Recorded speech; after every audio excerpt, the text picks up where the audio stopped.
guys, it's Marathon Photo. By popular demand, I am doing a tutorial on night photography. As you can see, it is night outside, so I'm using a flashlight to light myself up.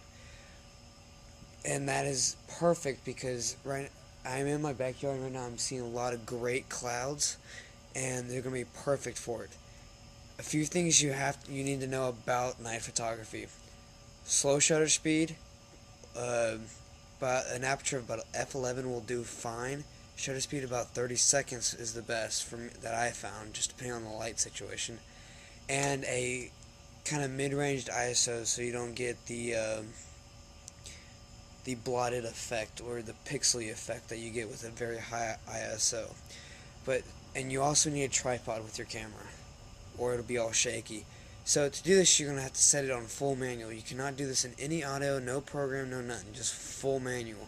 And you set it to 30 seconds, or play around with it, see how long you want to do it for. Usually about 30 seconds or 20 seconds. And a ISO of about 300 will do.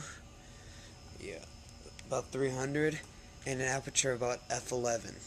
So we're gonna actually go to the camera, and I'll show you, and I'll take some pictures. But I am gonna have to do it handheld because I only have one tripod.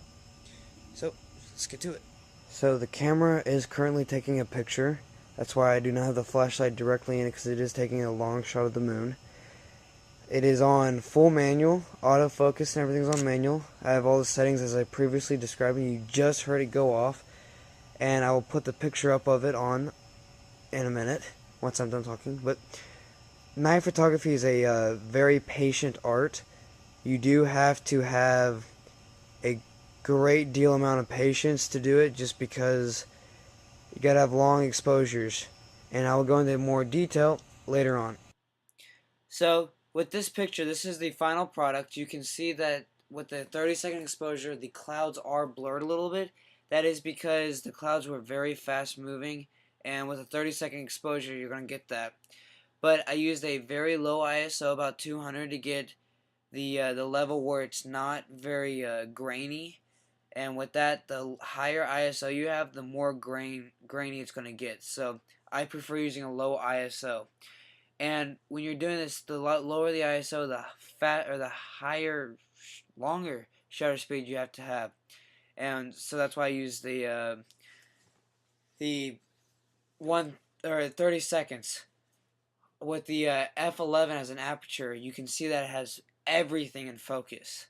Nothing is blurred out or whatever, like when you have aperture, like with my close-ups that you see in like my macro tutorial.